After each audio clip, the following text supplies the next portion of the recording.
সূরা আল হাক্কা, রহমান রহিম আল্লাহ তাআলার নামে। একটি অনিবার্য সত্য ঘটনা। কি সেই অনিবার্য সত্য ঘটনা? তুমি কি জানো সেই অনিবার্য সত্য ঘটনাটা আসলে কি? আদ ও সামুদ জাতির লোকেরা মহাপ্রলয় সংক্রান্ত এমনি একটা সত্য ঘটনা অস্বীকার করেছিল। পরিণামে দাম্ভিক সামুদ গোত্রের লোকদের এক প্রলয়ঙ্করী বিপর্যয় তারা ধ্বংস করে দেওয়া হয়েছে। আর শক্তিশালী গোত্র আদকে ধ্বংস করা হয়েছে প্রচন্ড এক ঝঞ্ঝা বায়ুর আঘাতে। একটানা 7 রাত ও 8 দিন ধরে তিনি তাদের উপর দিয়ে এই প্রচন্ড বায়ু প্রবাহিত করে রেখেছিলেন। তাকালে তুমি সেই জাতিকে দেখতে পেতে তারা যেন পুরনো খেজুর গাছের কতিপয় অর্থহীন কাণ্ডের মতো উপুড় হয়ে পড়ে আছে। তাদের একজনও কি এই গজব থেকে রক্ষা পেয়েছে? দেখতে পাচ্ছ, দাম্ভিক ফেরাউন, তার আগের কিছু লোক এবং উপরে ফেলা জনপদের অধিবাসীরাও একই অপরাধ নিয়ে ধ্বংসের মুখোমুখি এসেছিল।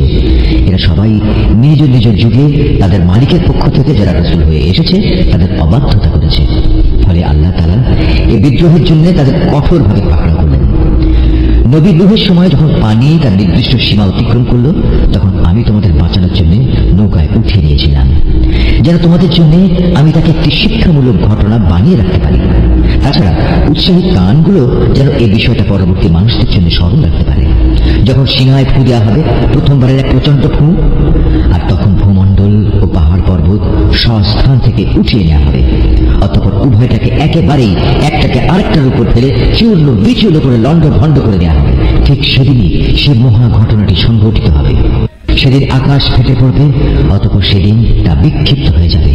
ফেরেশতারা আল্লাহর আদেশ পালন করার জন্য আকাশের প্রান্তে অবস্থান করবে, আর তাদেরই 8 জন ফেরেশতা তোমার মালিকের আরশ তাদের মাথার উপর বহন করে রাখবে। সেদিন তোমাদের আল্লাহ তাআলার সামনে পেশ করা হবে।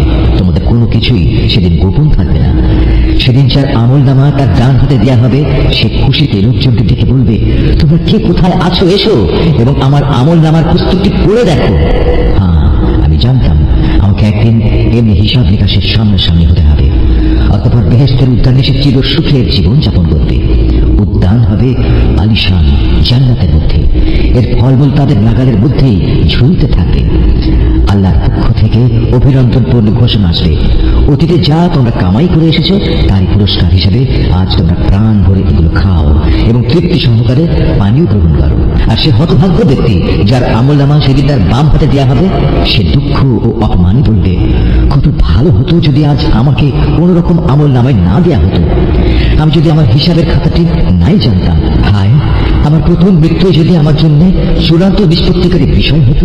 আমার ধন সম্পদ ও ঐশ্বর্য আজ কোনো কাজেই লাগলো না।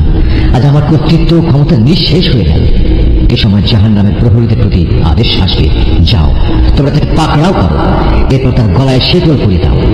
অতঃপর জাহান্নামের জ্বলন্ত আগুনে তাকে প্রবেশ করো এবং তাকে 70 গজ শেকল দিয়ে বেঁধে ফেলো। কেননা সে কখনো মহান আল্লাহর উপর বিশ্বাস স্থাপন করেনি। সে কখনো দুস্থ অসহায় লোকদের খাবার দেওয়ার জন্য অন্যদের উৎসাহ দেয়নি। আর এ কারণেই আজকের এই দিনে তার প্রতি দয়া দেখানোর কোনো বন্ধু এখানে থাকবে না। ক্ষত নিশ্চিত পুঁজ ছাড়া আজ তার জন্য দ্বিতীয় কোনো খাবারও এখানে অবশিষ্ট থাকবে না।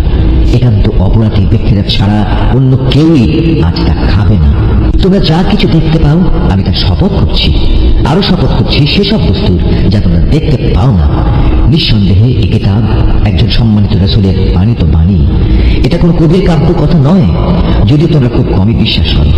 এটা কোনো গণক কিংবা জ্যোতিষীর কথাও নয়, যদিও তোমরা খুব কমই বিবেক বিবেচনা করে চলো। মূলত এই কিতাব বিশ্বজগতের মালিক আল্লাহ তাআলার কাছ থেকেই তার রাসূলের উপর নাযিল করা হয়েছে। রাসূল যদি এই গ্রন্থটি নিজে বানিয়ে আমার নামে চালিয়ে দিত, তবে আমি শক্তভাবে তার ডান হাত ধরে ফেলতাম। অতঃপর আমি তার কণ্ঠনালী কেটে ফেলে দিতাম। আর সে অবস্থায় তোমাদের কেউই তাকে আমার এই শাস্তি থেকে বাঁচাতে পারত না। সত্যি কথা হচ্ছে, আল্লাহ তাআলাকে যারা ভয় করে এই কিতাব তাদের জন্য উপদেশ বই কিছু নয়। আমি ভালো করেই জানি তোমাদের একদল লোক হবে এই কিতাবকে মিথ্যা সাব্যস্তকারী। এটি তাদের জন্য গভীর অনুতাপ ও হতাশার কারণ হবে যারা আল্লাহ তাআলাকে অস্বীকার করে। নিঃসন্দেহে এই মহাগ্রন্থ এক অমোঘ সত্য।